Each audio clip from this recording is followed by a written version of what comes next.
Minor బాలికలపైన ఒక యువకుడు అఘాయిత్యానికి పాల్పడ్డాడు. బాలికలపైన అఘాయిత్యం చేసి వాళ్ళ వీడియోస్ రికార్డ్ చేశాడు ఆ నిందితుడు.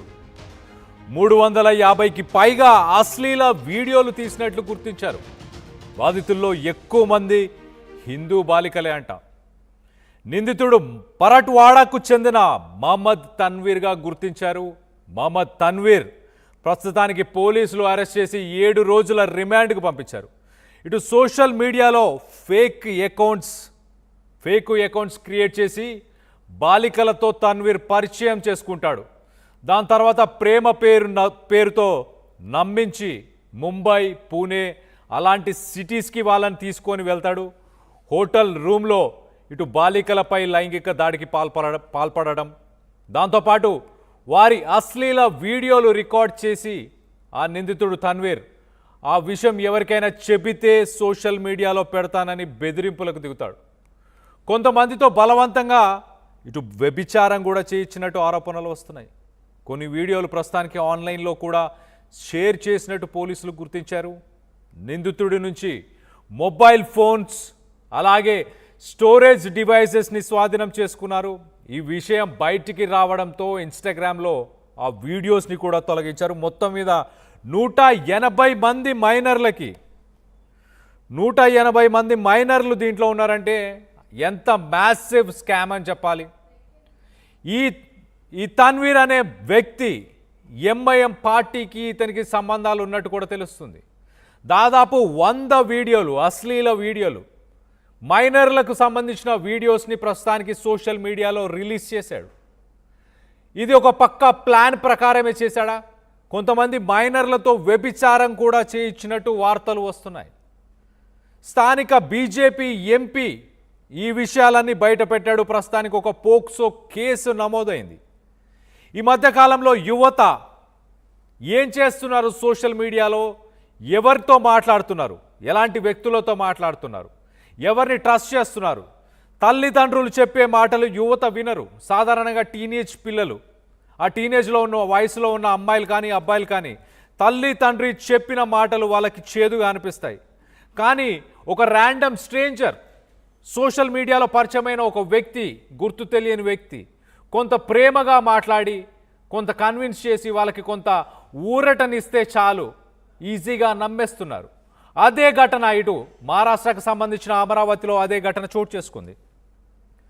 180 మందిని ఇలా మోసం చేశాడంటే ఎంత పెద్ద దారుణం. 180 మందిని మోసం చేసి 350 వీడియోస్ రికార్డ్ చేశాడు.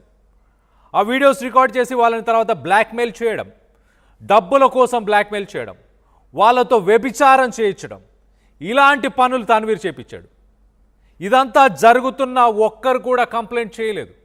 180 మందికి ఇలాంటి దారుణం జరిగింది అంటే ఆలోచించండి.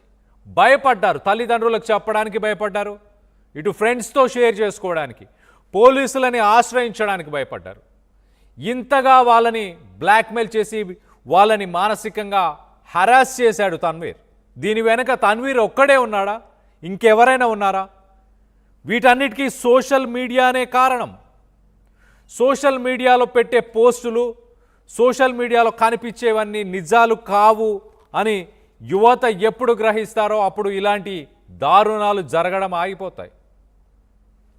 తన్వీర్ ఫేక్ అకౌంట్స్ని క్రియేట్ చేసి ఆ ఫేక్ అకౌంట్స్ నుంచి ఇలాంటి అమ్మాయిలనే టార్గెట్ చేసి వాళ్ళకి మెసేజ్ చేయడం, లవ్ చేస్తున్నా అంటూ ఒక లవ్ ట్రాప్లోకి తన్వీర్ ఆ అమ్మాయిలను దించడం, దాని తర్వాత మెట్రోపాలిటన్ సిటీస్కి, ముంబై, పూణే అలాంటి సిటీస్కి తీసుకెళ్ళి హోటల్స్లో వాళ్ళతో ఒక ఇంటిమేట్ సమయాన్ని గడుపుతూ అక్కడ ముందుగానే కెమెరాస్ సెటప్ చేసి ఆ కెమెరాస్ ద్వారా వాళ్ళని రికార్డ్ చేసి వాళ్ళ ఇంటిమేట్ సీన్స్ని, ఆ ఇంటిమేట్ మినిట్స్ని రికార్డ్ చేసి వాటన్నిటినీ తన దగ్గర సేవ్ చేసుకున్నాడు. దాని తర్వాత వాళ్ళని ఒక్కొక్కరిని బెదిరించడం స్టార్ట్ చేశారు డబ్బుల కోసం. దాని తర్వాత వాళ్ళతోని ఆల్మోస్ట్ వ్యభిచారం కూడా చేయించాడు అన్నట్టు వార్తలు వస్తున్నాయి. ఎంత దారుణం! సోషల్ మీడియాలో ఎవరిని కూడా నమ్మకూడదు అనడానికి ఇది ఒక ఎగ్జాంపుల్. మన ఇంట్లో ఉన్న పిల్లలు ఏం చేస్తున్నారు, ఎవరితో మాట్లాడుతున్నారు, ఎక్కడికి వెళ్తున్నారు, దీనిపైన ఖచ్చితంగా కొంత నిఘా ఉండాలి. ఎలాంటి వ్యక్తులతో మాట్లాడుతున్నారు, ఎవరిని కలవడానికి వెళ్తున్నారు తెలుసుకోకపోతే ఇలాంటి దారుణాలే జరుగుతాయి. బాధితుల్లో ఎక్కువ మంది హిందూ బాలికలు ఉన్నారు. ఇటు నిందితుడు పరట్వాడకు చెందిన మహమ్మద్ తన్వీర్గా నిందితుడిని గుర్తించారు. మహమ్మద్ తన్వీర్ని ప్రస్తుతానికి పోలీసులు అరెస్ట్ చేసి 7 రోజులు రిమాండ్కి పంపించారు. పోక్సో చట్టం కింద కేసులు నమోదయ్యాయి. కానీ సోషల్ మీడియాలో ఫేక్ అకౌంట్స్ ఎక్కువైపోతున్నాయి ఈ మధ్యకాలంలో. ఎవరు ఈ ఫేక్ అకౌంట్స్ నుంచి మెసేజ్ చేస్తున్నారు, వాళ్ళ ఉద్దేశం ఏంటి, వాళ్ళ ఇంటెన్షన్స్ ఏంటి అనేది తెలుసుకునే లోపే అంతా జరిగిపోతున్నాయి. మన ఇంట్లో ఆడపిల్లలు ఎక్కడికి వెళ్తున్నారు, ఎవరితో మాట్లాడుతున్నారు అనేది ఖచ్చితంగా తెలుసుకోవాల్సిన అవసరం ఉంది. మనతో అన్ని విషయాలు షేర్ చేసుకోవట్లేదు అంటే కొంత గ్యాప్ వచ్చింది అని గమనించాలి, ఖచ్చితంగా గమనించాలి.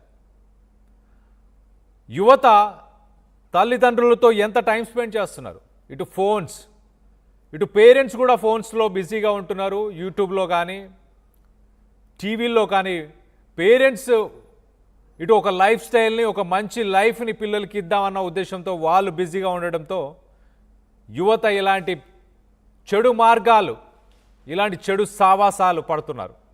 దానికి ఇది ఒక నిదర్శనం అని చెప్పొచ్చు. ఆ విజువల్స్లో మనం చూడొచ్చు. ఆ విజువల్స్లో ఎంతమంది అమ్మాయిలు, ప్రతి ఫోటోకు ఒక అమ్మాయి మారుతుంది. అన్నీ హాఫ్ న్యూడ్, సెమీ న్యూడ్గా ఉన్న ఫొటోసే. ఇటు కిస్ చేస్తూ, స్మోక్ చేస్తూ, వాళ్ళ మీద చేతులేస్తూ, ఎలాంటి ఫొటోస్, ఎలాంటి వీడియోస్. దీనికి సంబంధించి దాదాపు 100 వీడియోస్ ప్రస్తుతానికి సోషల్ మీడియాలో తన్వీర్ రిలీజ్ చేశాడు. వాళ్ళని ఇన్ని రోజులు బ్లాక్మెయిల్ చేసి ఈ వీడియోస్ అని తన్వీర్ ఎవరితో షేర్ చేశాడు, తన ఫ్రెండ్స్తో కూడా షేర్ చేశాడా, వీళ్ళందరినీ ఫిజికల్గా వీళ్ళందరినీ వాడుకోవడానికి తన ఫ్రెండ్స్కి కూడా ఈ అమ్మాయిలను ఇచ్చేశాడా, ఆ వీడియోస్ని అడ్డు పెట్టుకొని ఇంకా ఎలాంటి దారుణాలకు పాల్పడ్డాడు, బ్లాక్మెయిల్ చేసి డబ్బులు కూడా వాళ్ళ దగ్గర తీసుకున్నాడా. ఆ విజువల్స్లో చూడండి ఎంతమంది అమ్మాయిలు ఉన్నారు. ప్రతి ఫోటోకు ఒక అమ్మాయి మారుతుంది. వీళ్ళని ఇంకొక సిటీస్కి ఎలా తీసుకెళ్ళాడు, ఒక పథకం ప్రకారమే తీసుకెళ్ళాడా. ఎప్స్టీన్ ఫైల్స్లో ట్రంప్ ఎలా అయితే ఒక అమ్మాయి నుంచి ఇంకో అమ్మాయిని పరిచయం చేసుకోవడానికి ఒక స్కీమ్ని రన్ చేశారో, ఎప్స్టీన్ ఫైల్స్లో ఎప్స్టీన్ ఎలాంటి స్కీమ్స్ని రన్ చేశాడో అలాంటి స్కీమ్స్ని తన్వీర్ ఏమైనా బ్లాక్మెయిల్ చేస్తూ ఒక అమ్మాయిని ఇంకో అమ్మాయిని పరిచయం చేయాలంటూ అలాంటి స్కీమ్స్ని ఏమైనా రన్ చేశాడా. లేకపోతే నీ వీడియోస్ బయట పెట్టేస్తాను అంటూ ఆ అమ్మాయిలను బెదిరించాడా. ఎలా సాధ్యమైంది 180 మంది మైనర్లని ఎలా చేయగలిగాడు, ఎంత సమయం పట్టు ఉండాలి. ఖచ్చితంగా దీని వెనక ఒక నెట్వర్క్ ఉండాలి, లేకపోతే ఆ అమ్మాయిలను బెదిరించి ఉండాలి, అమ్మాయిలని బ్లాక్మెయిల్ చేసి ఉండాలి. 180 మంది మైనర్లని ఎంతకాలం, ఎంత సమయం పట్టు ఉండాలి. ప్రస్తుతానికి దీనిపై పోలీసులు కేసు నమోదు చేశారు. ఇటు బీజేపీ ఎంపీ, స్థానిక బీజేపీ ఎంపీ దీనిపై పోరాడుతున్నాం, ఖచ్చితంగా దీనికి సంబంధించి ఎవరెవరు ఉన్నారో వాళ్ళందరిపైన శిక్ష పడేలా చేస్తామంటూ ఆయన కూడా మాట్లాడుకొచ్చారు. సో ఇలాంటి ఘటనలు చూసినప్పుడు మీకు ఏమనిపిస్తుంది, ఇలాంటి వ్యక్తులను ఏం చేయాలి. అయాన్ అహ్మద్, తన్వీర్ అహ్మద్ ఇలా లవ్ ట్రాప్స్ అంటూ సోషల్ మీడియాలో అమాయక యువతని తప్పుదోవ పట్టించి వాళ్ళతో ఇలాంటి వీడియోస్ రికార్డ్ చేయించి వాళ్ళని బ్లాక్మెయిల్ చేసిన ఇలాంటి వ్యక్తులను ఏం చేయాలి. ఒక బీజేపీ, స్థానిక బీజేపీ రాజ్యసభ ఎంపీ అనిల్ బోందే ఆయన ఈ విషయాలన్నీ బయటికి తీసుకొచ్చే ప్రయత్నం చేశారు. దాదాపు 180 మంది మైనర్ బాలికలు ఉన్నట్టు తెలుస్తుంది. ఒక డిజిటల్ బ్లాక్మెయిల్ 350 వీడియోలను చిత్రీకరించి ఆ వీడియోలని ఒక వెపన్గా మలుచుకొని ఆ